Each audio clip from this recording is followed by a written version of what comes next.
No. Woo! I don't need podcast outtakes, please. Those are gold, man. Movies. Movies. This is how I start every intro on the podcast now, by just saying the subject 7 times. But today we're talking about movies. We're talking about movies that are so bad that we just love them so much. They have a special place in our hearts for how interesting they are.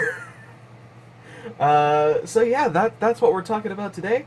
And without further ado, welcome back to episode 3 of It's Not What It Looks Like, the podcast all about all the things. Close enough. All of them. Well, why don't you oh, I'm sorry. I screwed that up. It's totally good. It's perfect. Nothing on this show is ever planned. It's fine. So yeah, do it again. Do the thing again, and I'll do it. Okay. And I'll do it. I'll get it right. Okay. Welcome back to It's Not What It Looks Like, the podcast about all the things. All of them. Now we can roll the intro. There we go. All right. Thank you. There it is. I knew I'd get it eventually.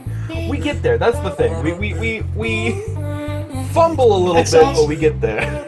It sounds like the tagline for the lamest delivery service ever. We get there. Domino's. We get there.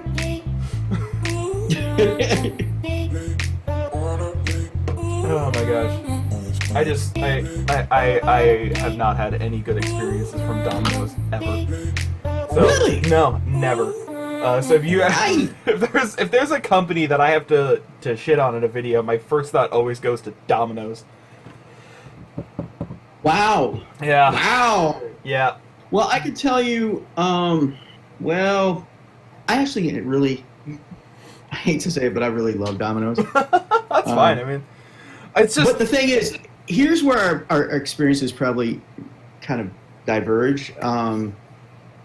I almost always anyway, picked up Domino's. Mm-hmm. Not so much now, because reasons. Yeah. But, and it was back years ago when I used to have gaming nights with friends. Oh, gotcha. And I can't do the pizza, man. It was too much gut rot.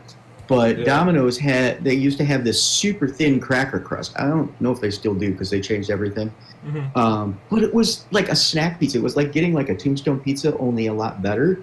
And I could get like a few of those giant ones. They were so freaking good and salty and crunchy and yeah. So yeah, my a little bit different. A little bit different experience, I think. Yeah, my bad experience was picking up from Domino's, like the worst experience I had. We ordered from Domino's. Story time, completely unrelated to the podcast. This is what you guys come to see, right? We picked up Domino's when we were in. I'm not going to say the name of the town because reasons, but we were Don't dox yourself. Exactly. We were somewhere and we ordered Domino's and they're like, okay, that'll be ready in 40 minutes. Like, okay, I guess we go kill time for 40 minutes. What's Big Lots up to? Alright, that's... So we Oh yes, Big Lots. We wandered for 40 minutes. 40 minutes. And then went to Domino's to pick it up. And we got in there and our order was not ready. They were like 2 orders behind, so they're like, have a seat, it'll be out in a minute. My brother Bobby and we sat there for another 45 minutes waiting for our order. At one point we were getting so hungry that my mom was in the car. She just sent us in to go get it. My mom called us back out to the car and was like, Bobby, you wait for the pizza. Sean, I'm starving, so here's the credit card. Go down to the Chinese place 2 blocks down. Get some egg rolls or something and come back. That is how long it took. I went and got other food. And sometimes other food is important, though, because, especially if you're dealing with Domino's, because it's a snacky pizza, man. I will say it never filled me up, though, but it was delicious. Yeah. Yeah, no, and then the food we got was mediocre, and I never went back. So Hey, they got there. they got there though. So there's that. Only took them an hour and a half, but they got there. They got the food there. That's fine. What did you want? Food on time? What? I'm like so distractible here. I'm surrounded by screens. It's like, Because that's the sound that screens make. yep. So, It's like Star Trek over at your place. yep. Anyway, thank you guys. This has been a 5-minute tangent. Woo! We are professionals. So, thank you guys so much for joining us once again for the It's Not What It Looks Like podcast. Joined this month by my good friend, Sue Saucy from Geeks by the Creek. Very, very excited to have him with us again. You gotta get that in there, man. It's important. Hell yeah. It's your brand, man. That's right. Yeah, no. But yeah, so this week we're talking about. Oh yeah, that's right. We were gonna do the "What are we drinking today" segment. Yes. Yes. Oh, there's my ring light. Whoa. Hey, that's trippy. No. All right, so yeah. what are we drinking today, man? Well, I'm two-fisting the caffeine front. So I have in a Starbucks cup, I have a whole lot of Stoke, which is a cold brew coffee. Not too sweet is the flavor.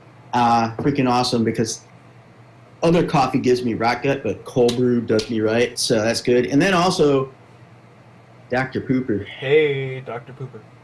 Can't go wrong. because it has lots of caffeine. More caffeine than Mountain Dew, I'm told. Really? Label out, please. We are. Oh yeah. Wait, oh, I'm sorry. Thank you. Why don't you come and be a pepper too? Be a pepper. Alrighty. Thank you. I'm drinking water from my water bottle, and I am drinking an original Mountain Dew with Call of Duty Cold War, Black Ops Cold War branding. Yeah. You got them points, man? You got them points? Dude. I don't have the game, but I have the points. I have the game, and you have the points. Hey, I'll put Hook a this. brother up. I'll put this can in the mail tomorrow. I'll be like, Nice. all right. I played the. That's about as likely as me putting my can in the mail. So thank there you it is. for the fun. First adult joke of the day. There it is. Hey, we get there. I said can and waited. Yeah, we get there. We get there. Eventually. We get there. It's my fault. I blame me. I'm sorry. It's okay. I blame me for blaming you. Did that make sense? Was that English? Oh, it's what time is it? Early. It's Too early. 4 a.m. in my head, so yeah, it makes sense. Oh man, it's 4 a.m. somewhere. That's where it counts. No, I played the open beta for Cold War, but I didn't do anything else with it. So Okay. it was cool. I'm playing it right now. As we speak. I'm playing it right now, and occasionally I like. No, I wish that would be cool. If I can multitask like that Right, in life, that would be right. amazing. But no, I've been playing it, and then occasionally I like to decompress and get away from the toxic people. Mm-hmm. So I'll just crank up the bots and play against some bots, just to kind of have a little chill fun. And man, was that game glitching like crazy! Really? Yeah, the audio was just doing some crazy stuff too. It was kind of weird, and it's not necessarily surprising given that the game itself is apparently bricking PS5. So Yeah. Okay. We haven't even talked about movies yet, but I want to say one thing No. quick. no, it's your show, man. Modern games frustrate me in a way that nothing else does. Because how do I put this? They frustrate me in a way that nothing else does because, so I have a PlayStation 4, and I got Call of Duty World War II, I think it was. Put it in, Nice. waited half an hour for the files to transfer over to my console and everything else, and then after that half an hour of file transfer, I open the game and it's like, oh hey, you need to do this 45 gig update before you can open the menu screen. Yep. I mean, yeah. And I thought it was bad when I had to wait a few hours when I got my Wii U for that day one update, the firmware update for the system. I thought that was bad. I didn't know that was like the opening salvo for the future, you know. tip of the iceberg. Shots fired. Yeah. But yeah, no, I agree 1,000%. And I think one of these days we have to have a discussion about that. That would be great. Definitely. Next gen, and the fact that this generation, I believe, to the best of my knowledge, is the first to launch with both physical and all digital models. I believe so, yeah. I'm going back as far as I can to see if there's anything that, and I'm not counting like Stadia. No. So nobody counts Stadia. No. I don't even think Google counts Stadia anymore. Like, no.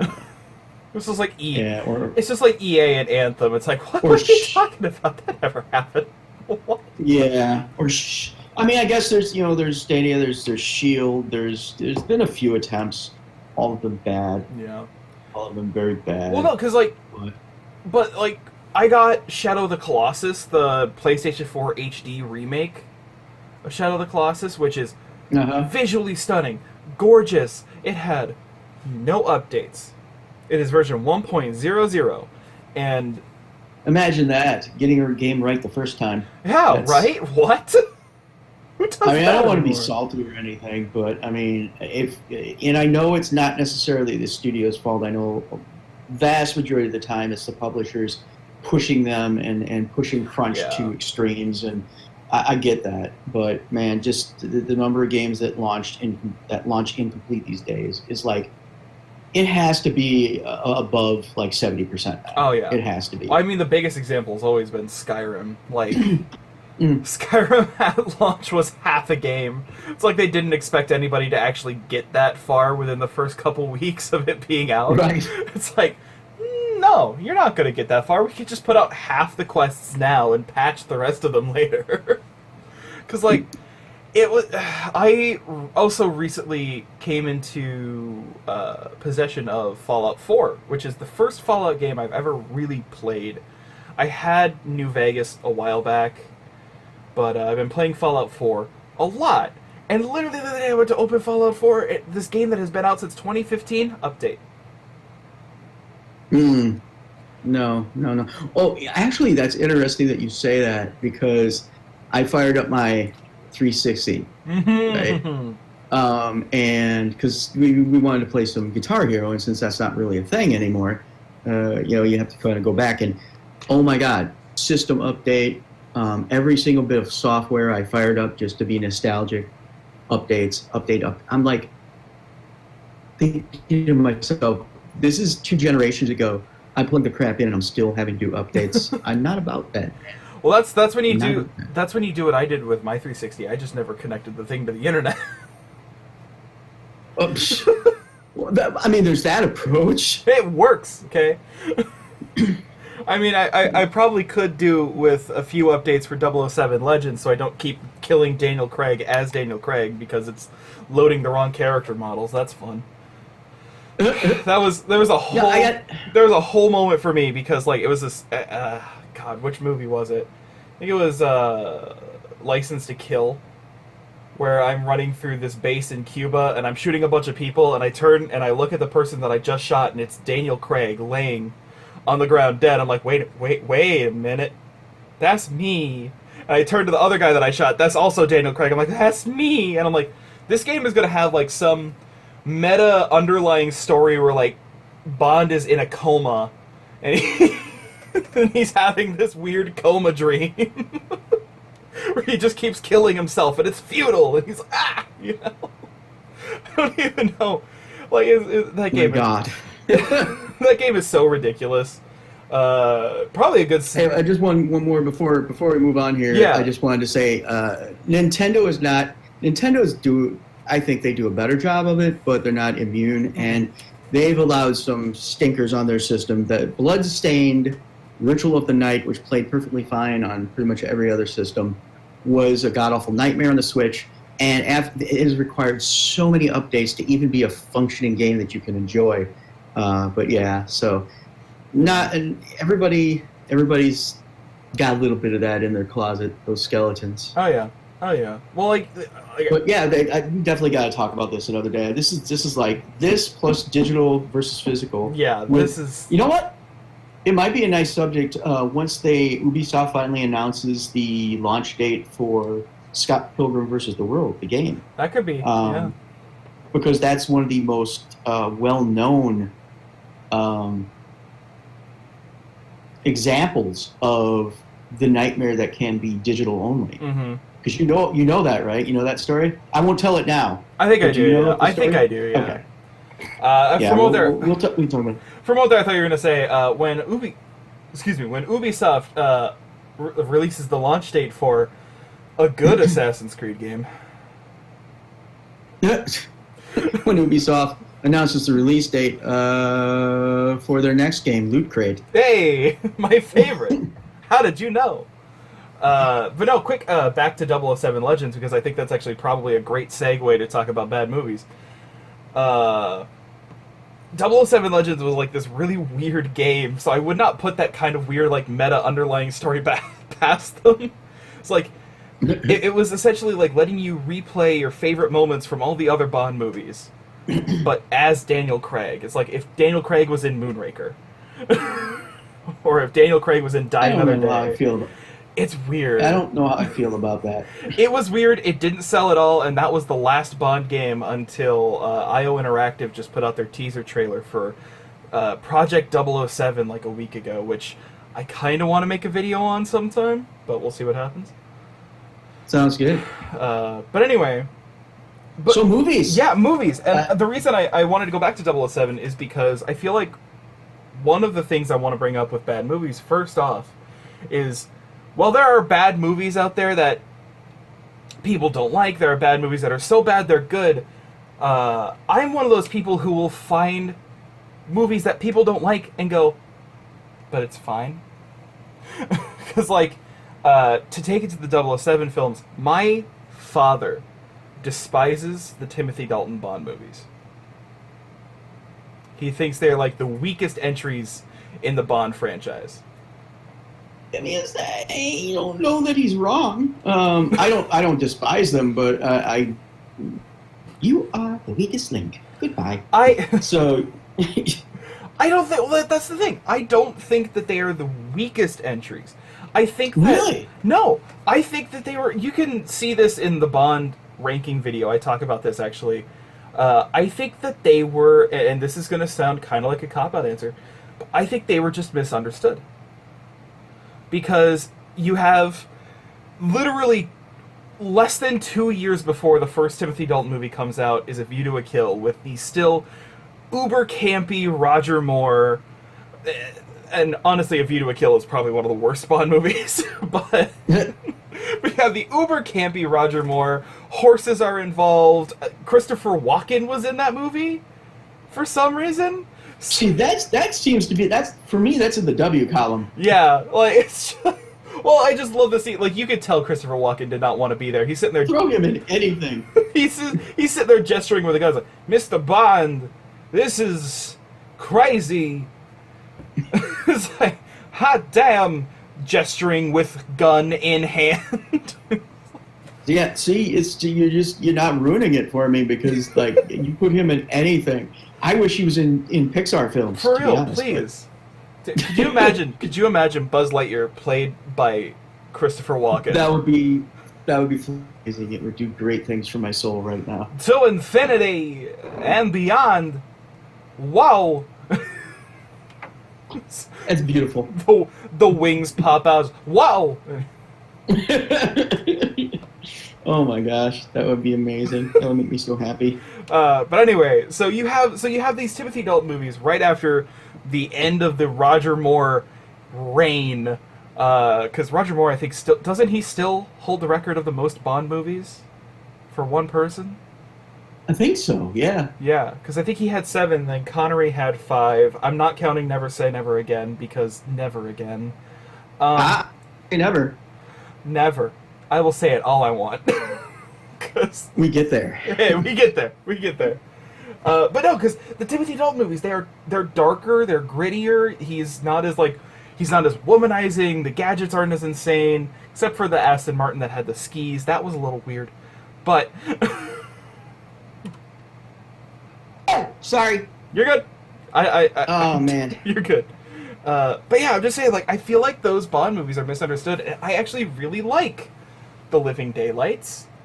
License to Kill is a little more out there, but The Living Daylights, that's a really good movie in my opinion. I really like The Living Daylights. I mean, I enjoyed them all. Yeah. I don't know that and it could be because you gotta understand that there were a lot of these Bond films that I rarely saw as a kid in the theaters. I'm old.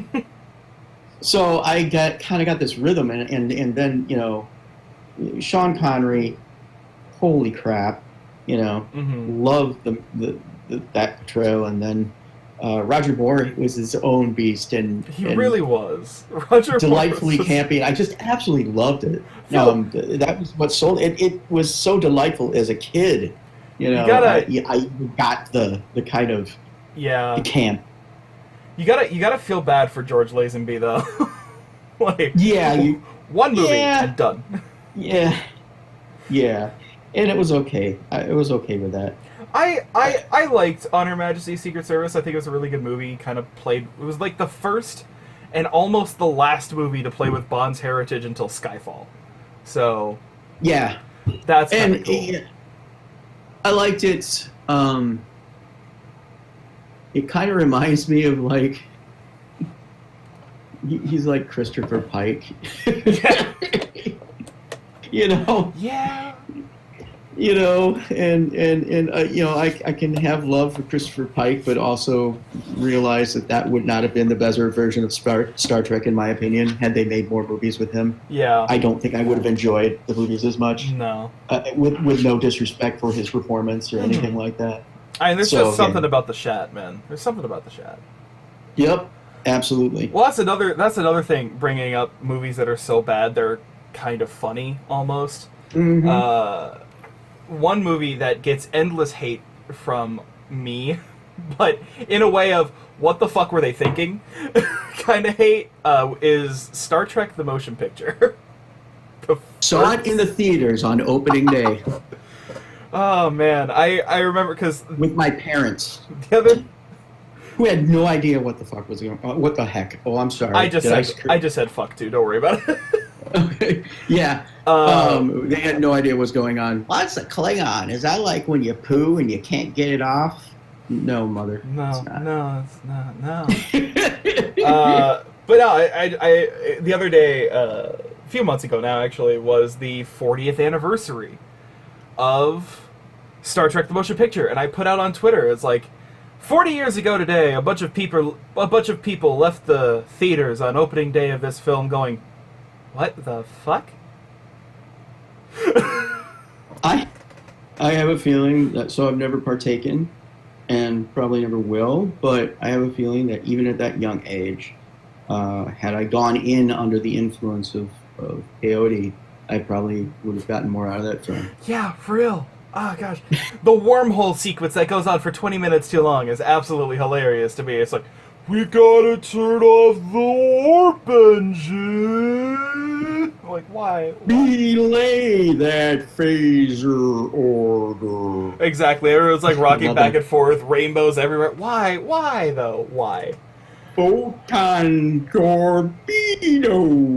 Not to mention the costumes were all of the costumes in that movie were just a little too tight.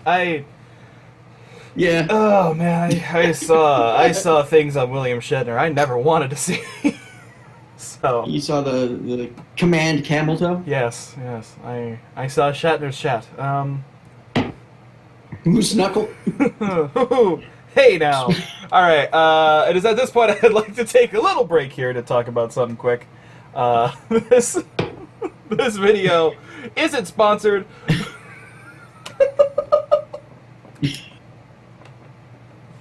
We make it. Oh, we yeah. make it. That's right. That's right. We get there. We get there. So no, this video is not sponsored, but I do wanted to give one more quick little plug to the merch store, because December 27th, you will not be able to get anything that is currently on the merch store ever again.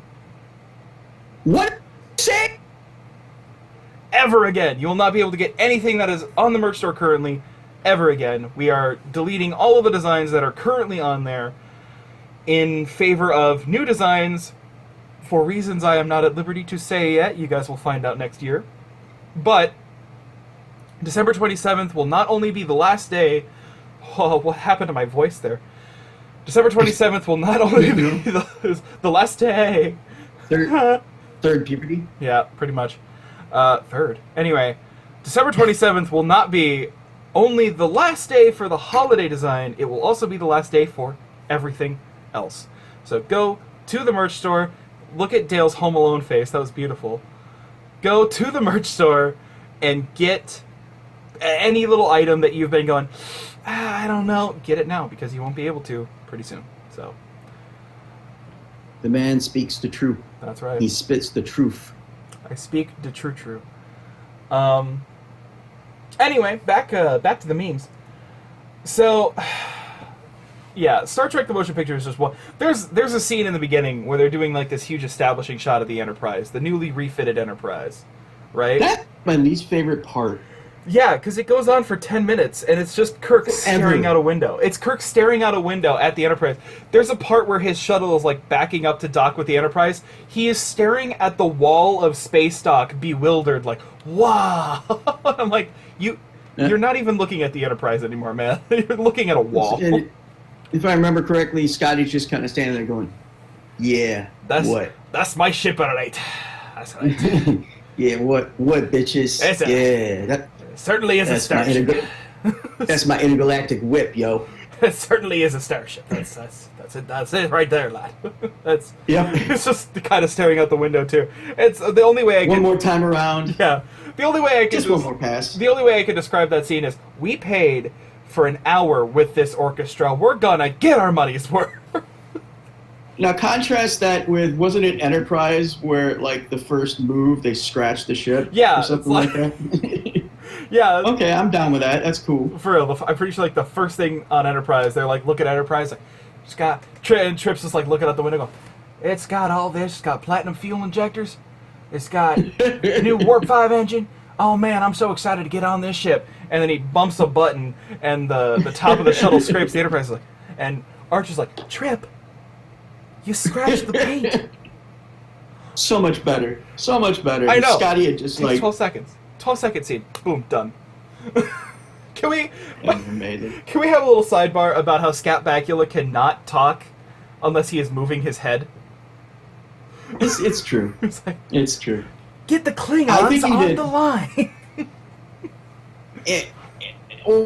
The concerned eyebrow That's right. that he does. I can't even do it. It's like it goes like this, and my eyebrows don't do that. Yeah, I think he I is don't a know how he Klingon. does it. I think he is a Klingon. Like, jeez. I mean, he does almost become a Klingon in season 4. So that was close. See, that's a missed opportunity, and one that everybody probably thinks should be missed and is okay with it. But I really wish that they had done just one freaking Star Trek movie with the Enterprise crew. Right. From the Enterprise. There's a petition. That would have been... There's a petition on the internet that has my signature on it. Really? Which, okay, so I'm not alone. That's good. No, there's a petition somewhere on the internet. I don't know if I'll be able to find it. If I can, I'll link it in the description.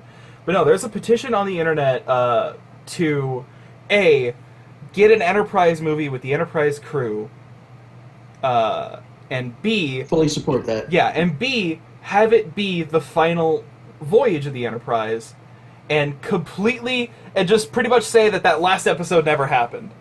It was like Fever Dream or something. Yes, it was. Riker wakes up going, Enterprise, like.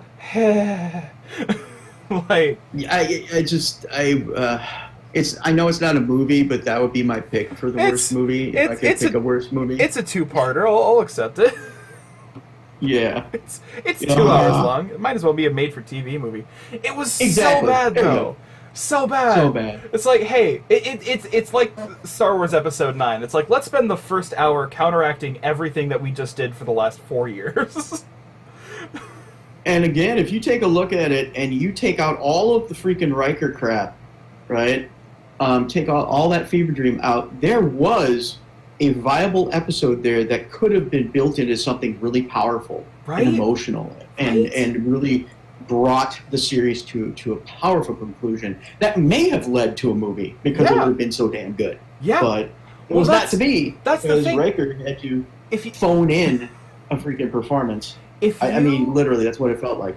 honestly, like at the time, Riker, Jonathan Frakes, and Marina Sirtis were all like, "Oh yeah, no, this is a great episode." Recently, at a convention, pre-COVID, of course, at a convention, somebody asked Riker what he thought of that last episode. He goes, "Oh, it's horrible. It's horrible." He literally just on stage is like, even the "That episode sucks." showrunners admit it. They're like, I don't know what the hell I was thinking. Yeah. I can't believe we put this turd out. I feel like I did a grave injustice to the cast. One of my favorite quotes from Brandon Braga about that episode is, "I love Scott Bakula. Scott Bakula and I got along really, really well for the entire run of that show, and he never lost his temper until I handed him the script for..." I can't even remember what the name of the episode was. It was like, "These Are the Voyages?" Something like that. I think it was These are the mistakes we make. Yes. This is the last episode of... What's the name of the episode?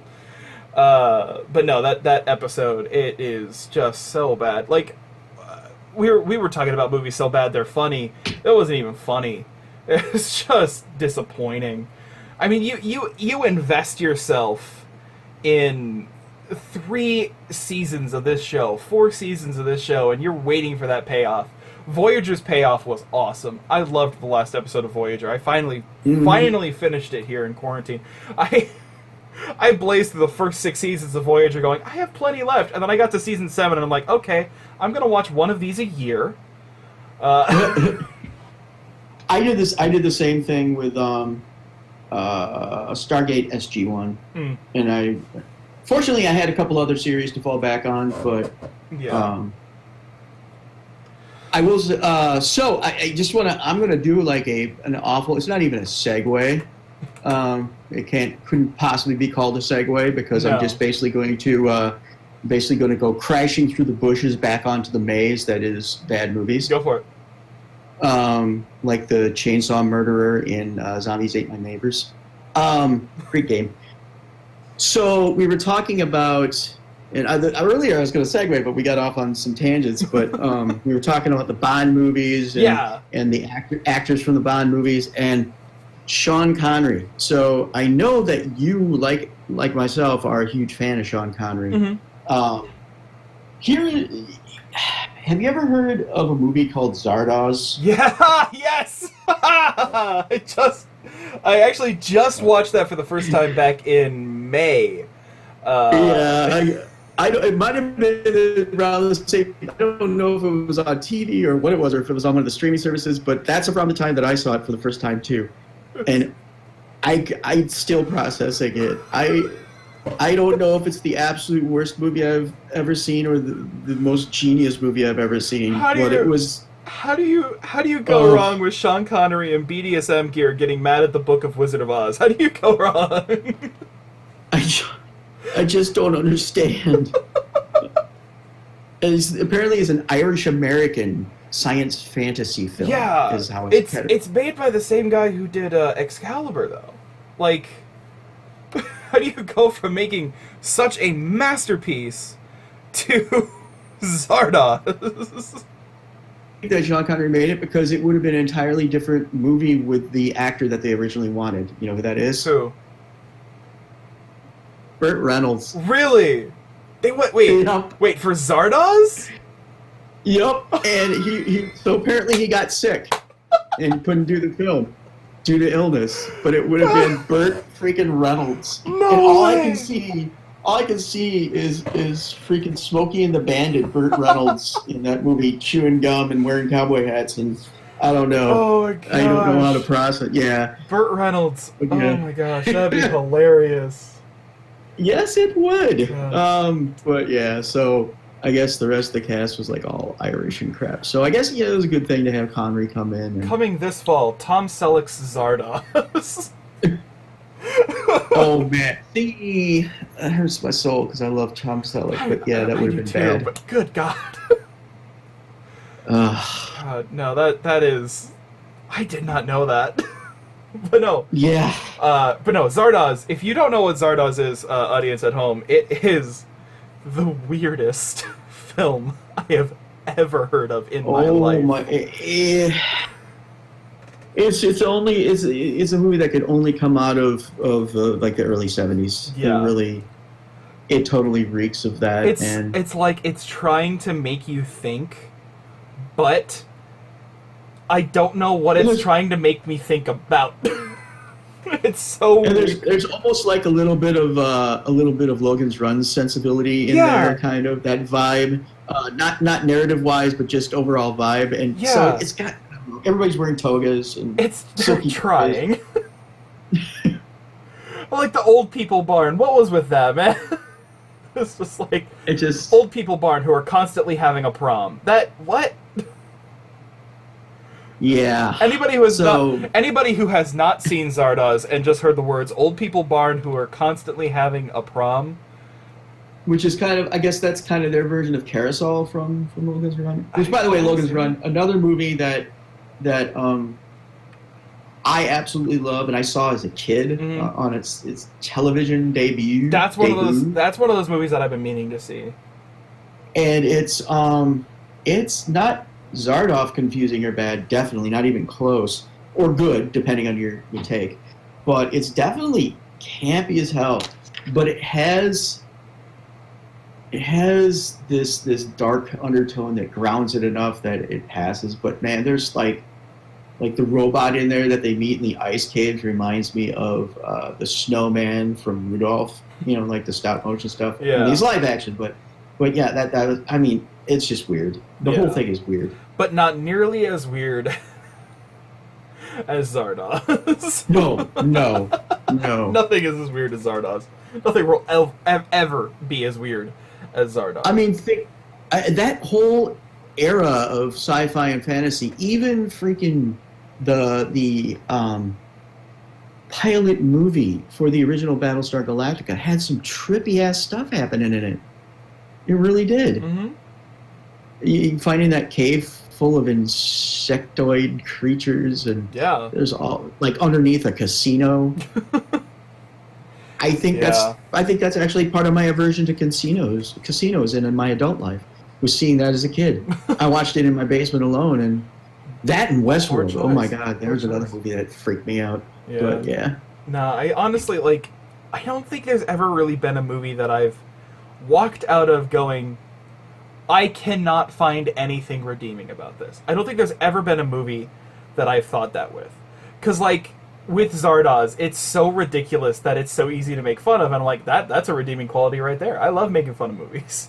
We were just talking about this last night, about how, I grew up watching Mystery Science Theater 3000, which is, again, for people who don't know, it is a show where this guy is trapped on a satellite with a couple of robots, and he's being experimented on by a couple of scientists back on Earth who are forcing him to watch bad movies and then monitoring how his brain reacts, which sounds like a great science fiction story, except it's not. It's just an excuse for these three guys to watch crappy movies and make fun of it. It is one of the funniest shows you'll ever see. They have a YouTube channel. I'll link it down below.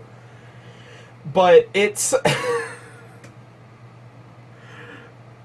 Zardoz is one of the movies that would have been perfect for MST 3000 by a long shot. That movie would have been... Oh, God, yeah. That movie would have been perfect.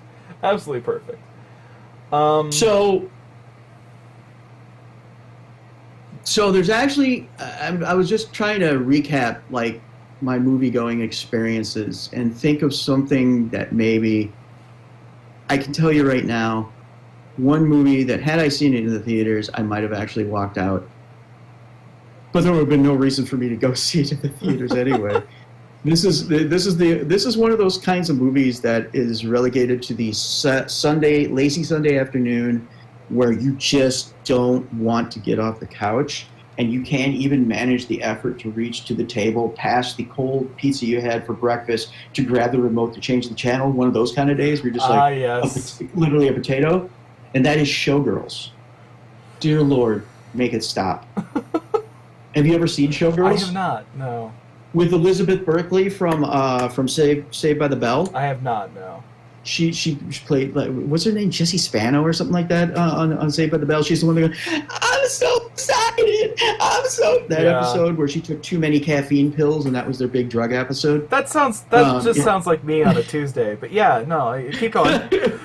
So yeah, so that movie absolutely horrific, bad acting, and the only redeeming quality for those who were into that sort of thing was that there was celebrity nudity. You got to see Jessie Spano naked, but she had this. There was this sex scene that was just where she flopped around like a carp that somebody had landed, on the deck of the boat, and it was just not even sexy.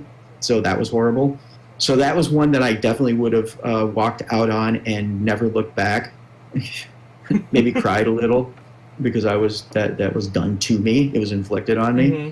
And then I'm trying to find the other one that was just. I remember seeing it, and again, I think it was just like me laying on the couch saying, "I deserve this." It was just a bad day. Hang on, I'll find it Oh, because. God. But yeah, so you've never seen. Oh, almost so you can experience a bad movie you would have walked out of. I think you should see that movie. Okay, I'll give it a look up. Just so you can actually say that. You just check it off as like a bucket list that you never wanted on your bucket list. That's I think I like to call that the fuck it list. Yeah, Catwoman was almost there. Catwoman with Halle Berry, that was almost there. Norbit, that's another one. Ooh. Holy crap! So this is that Eddie Murphy flick. I have heard of it. Yes. And this was, I guess, when they were trying to, probably the studios had him on some kind of retainer, contract for X number of movies, and he had lost kind of the shine and the draw. So they were just trying to crank out some films with him, maybe to get him off his contract, because that's the only reason that anything would explain Norbit. It was horrific. That's the only way I can explain it myself. Maybe somebody has a better explanation for that, but it was pretty bad. Yeah. And then Mike Myers, who I adore, the Love Guru, son of a bitch. I want to kill it with fire. Anyway, so those are the movies that I can think of that actually were almost offensive. Especially Showgirls, though. That one just hurts. It hurts. It hurts. And that actually was reenactment of the sex scene. Oh, got it. So sounds yeah, like The Room. So yeah, it was. So, real quick, I want to take another little pause here to talk about one more thing. One more thing. Dale, if you had to guess, how many people watching our videos are subscribed? All but the ones who aren't. Good guess. You're not wrong. It's like saying, man, the distance from the sun to the moon is millions of miles. That's more than 2 football fields. You're not wrong, but I still don't like you. That's... Get in line. Get in line. But no, Line forms here. almost 50% on average of the people watching our videos are not subscribed. And why? Just why? I want to know why. If you're watching this video and you're not subscribed, put down in the comments below why you're not subscribed. I want to know why, man. Okay? And because it hurts my feelings. It does. Guys, you don't want to hurt my feelings. Phil, You explain it. Explain yourself. There we go. You cut out for like half of that, so I just heard. Explain yourself. I think I got a little something there. Yeah. Oh, thanks. I got sloppy. Anyway, please, if you are not subscribed, click subscribe. Click that bell icon. We will. We're putting out some great content here towards the end of the year. We got about 2-3 more videos left. Looking forward to it. Look at him double fisting his caffeine. Yeah, and that no. And we will We'll get back to the action here in just a second. There's the Jackbox Party Pack I'm guy. naughty. Alrighty, Yeah. wearing a frog hat. Anyway, so Yeah. Oh. Jackbox Party Pack. There it is, people. Thank you. So what was Thank that? you very much. What was that? Happy All's a week. What was that modeling gig like? I'm really curious. The what? What was the modeling gig for Jackbox Party Pack like? It's Cold. Cold? Cold on my dome. got it. I bet. I mean, they gotta put fans in there, right? To keep things nice and. I have no fans. Me too. But that's okay. I joined TikTok. That was a mistake. Anyway. Yeah, I have one video on TikTok, and it's me doing a Shawn Mendes cover, so Nice. that's good times. I'm trying to decide if it's going to stay that way or not. We'll see what happens. Anyway, so when you have people doing that all the time, and they get like 1 million views, and you do a cover of a song fairly competently, and you have 50 views. yeah, It's a platform, I guess, that I'm not made for. We're people like us. We're not made for TikTok. Or I should have done that. You're right. You're right. Beautiful. Whoa. Isn't Whoa. that what Whoa. Scorpion does Whoa. at the beginning of a fight in Mortal Kombat? Yeah. Get over here. Get your views over here. Exactly. Fight. But no. So back to the memes. So I specifically came up with this topic because my father and I just finished watching a made-for-TV series of RoboCop continuation films from 2001. You had mentioned this. I could not bring myself to watch them last night. I kind of wanted to restfully. That didn't happen anyway, but... Yeah, no. RoboCop continuation films from 2001 called RoboCop The Prime Directives, which take place 10 years in Delta City after RoboCop was created. And he's the outdated model now. OCP wants nothing to do with him. You know what I mean? Like, come on. Who is this RoboCop dude? What? And it's so bad. So let's for a moment explore that title. Wasn't the whole point of RoboCop to kind of work around the Prime Directive so he could do the thing he needed to do? Kind of, and I really So why is the series called that? I don't know. There's this It's great. like we found a way to reneuter RoboCop. Watch the series. There's this great scene where they just had this huge fight out. RoboCop killed like 73 OCP security professionals and everything else with his iconic pistol. And then they drive into OCP headquarters. They crash their car through the window, and they get out. And he looks at Anne and goes, "Nobody needs to die." I'm like, okay, no, bro. So when he shot all these people, did he just barely miss them and cause large explosions like in the A-Team? No, he Is that? Oh. no, he straight up shot him in the face. Oh. It's Well. like- But no, and then there's a part where they make a second So RoboCop to hunt down the first RoboCop. It's ridiculous. Nobody in this room at this present moment, not counting those people, needs to die. Exactly. And then she's like, "What do you mean nobody needs to die?" He's like, "Not in my city." Where have you been? Nobody needs to die. Exactly. Starting now. Exactly. It's like, "Nobody needs to die. Not in my city." Where have you been? You've never... The whole film franchise, you have not left not Detroit, as I like to call Delta City. Maybe there's like boroughs or something. Ah, yes. I don't know. I live in the South Borough of not Detroit. Oh, you may. Oh gosh, I love Delta City. It's like, we're a city with a bustling economy that makes cars, but we're not Detroit. But not Oh, Detroit. and we're in Michigan, but we're not Detroit. Not Detroit. No, we're Delta City. Gosh. Oh So- man. But yeah, they were so bad. Like I said, there's a part where they make a second RoboCop to hunt down the first RoboCop. out of another cop who recently died. It's just like, and it's also just so happens to be RoboCop's old partner from when RoboCop was a normal cop. It's like it would not be a movie if it wasn't his former partner. Exactly. Exactly. That is just one bizarre, morbid take on the buddy cop movie. Pretty much, yeah. I also love. There's a scene where they show the other. So RoboCop's name is of course Alex Murphy. His old partner's name was John Cable, and there's a part where they show John Cable in the hospital waiting for his son to be born. He's so excited when the nurse comes out and calls him into the next room and says, your son didn't make it. And then it just smash cuts to him standing in a cemetery with this gravestone that says, Baby Cable, and just one date. And I'm like, first of all, why'd you name your son Baby? Yeah. Huh. Baby Cable. Like, I mean, I understand not naming things so you don't get attached to him, but he's already passed, so we literally maybe had in some sort of name in honorarium. I don't. We literally had to pause it because we were laughing way too hard. We could not continue the film because we were just dying.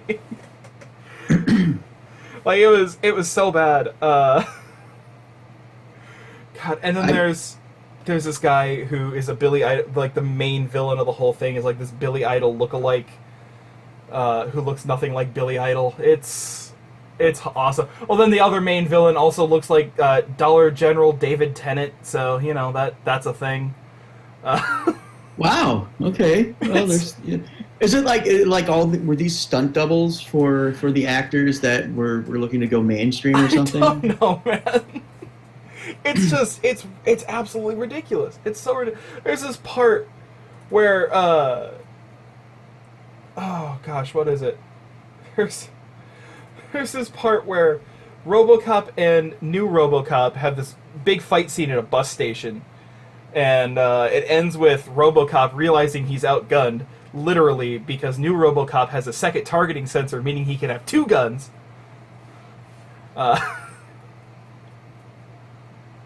I mean, okay. Yeah. Anyway, so they have this huge fight out, and it's supposed to look super epic and actiony and everything else, except it's just two men standing in plastic suits with guns pointed at each other, not moving in the slightest, just firing repeatedly in slow motion with action music, but they're not moving at all. It's just blam blam blam blam. Why won't you fall over? Blam blam. Sounds like a student film. It felt like a student film. It's like on a very tight budget. It looked like it. There's this great scene where RoboCop is wanted, and he's like trying to get a new processor, and he's going through like the black market and everything else, and he has this cloak on over the RoboCop suit and everything else. And this isn't like a new RoboCop suit. This is the actual RoboCop suit from the first movie. So this thing is huge, right? Wow. Okay. It looks like a football player trying to hide while still wearing the pads. It's not going anywhere. Not to mention the fact that nobody hears him walking through the black market going.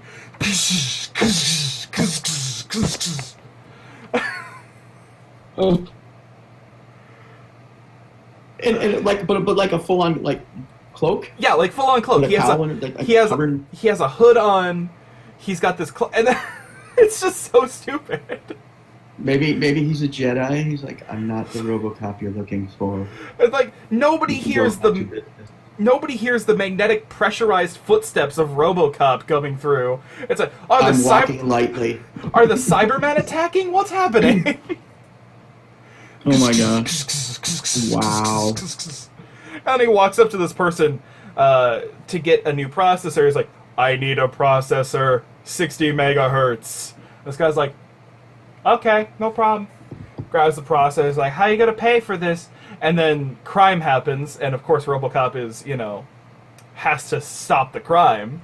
And in the process, the hood falls down, and the guy looks up and sees that it's RoboCop because he couldn't tell by the modulated robotic voice, or the fact that there was a glint off the visor from underneath the hood, or the fact that his footsteps coming up to him were and he goes, ah!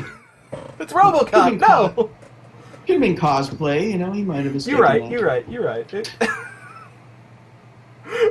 I I'm just trying to help them out, man. I'm just trying to help them out because it sounds like they're in trouble. Don't try, man. You won't succeed. So not what other than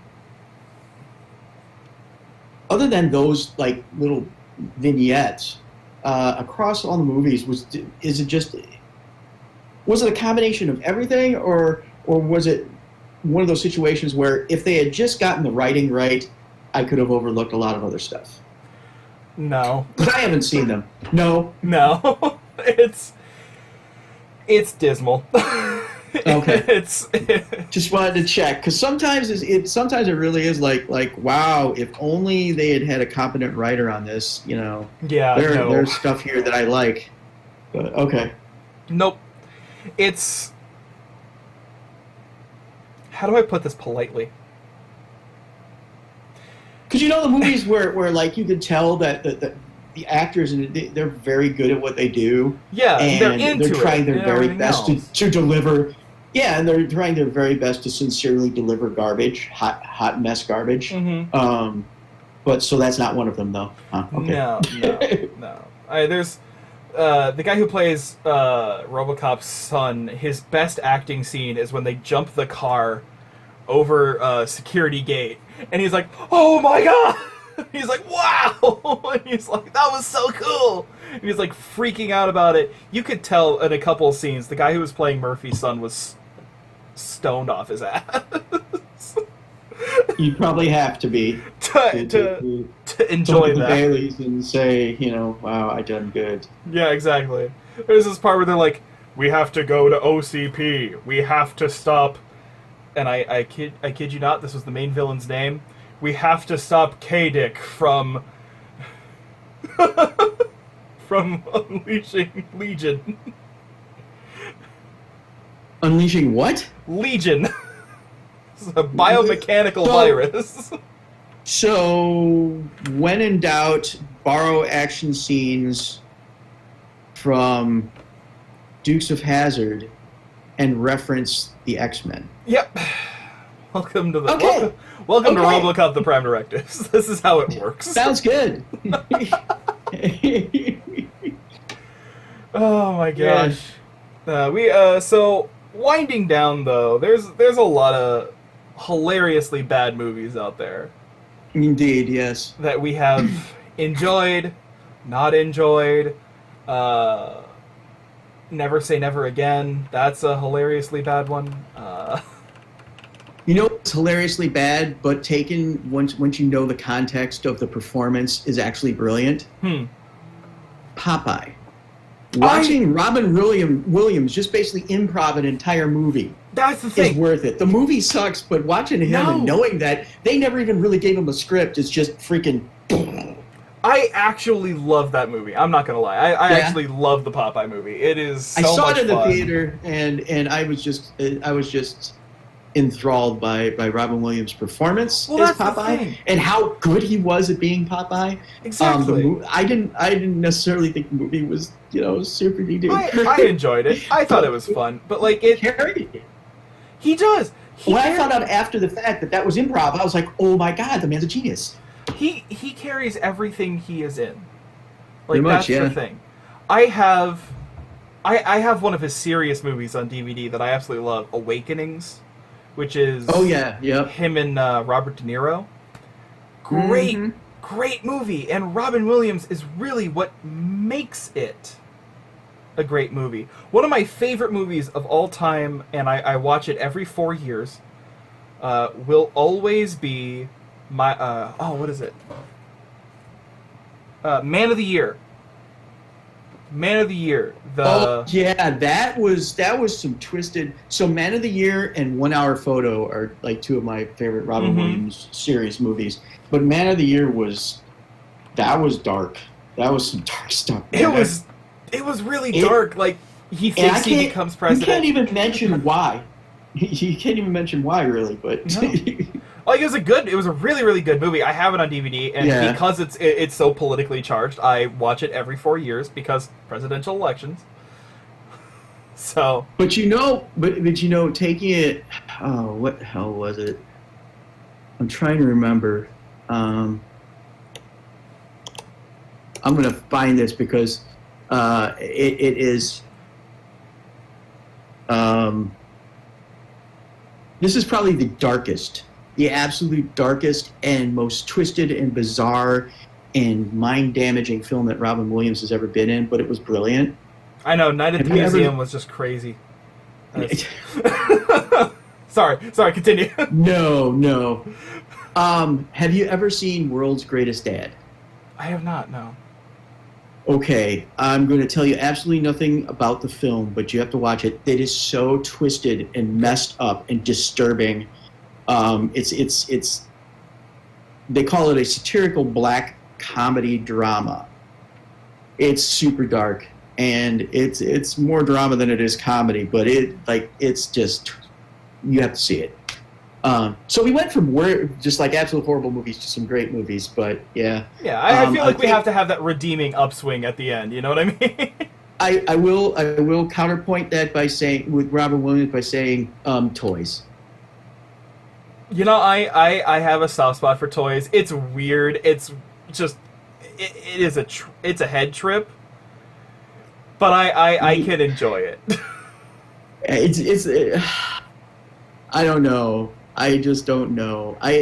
I've never outright had hate for it. I've never just outright said, F that movie, or how, Robin Williams' worst performance ever or anything like that. But I can't get my head around liking the movie either. No, I don't know. It exists in this nether region. Mm-hmm. Oh, Damn, why did you bring it there? We made it so far. I'm controlling myself. So there's no outtakes. We made it so far. You got to remember though, I get there. We get there, man. We get there. So I will say this. Recently, I picked up a copy of, and I mean, I picked up a brand new copy, still in the cellophane, with the sticker on top and everything, of Bicentennial Man. And I am so I forgot happy. about that. How do you feel about that? I like Bicentennial Man. I really enjoy Bicentennial Man. That's the reason I picked up a copy of it, is because I really like that movie. It's been a long time since I've seen it. I haven't watched my new copy of it yet, but... Thing is, I bought... It's been incredibly long time since I've seen it. Maybe I need to revisit it. I don't know. I'm just saying, I got a brand new copy, unopened from 1997.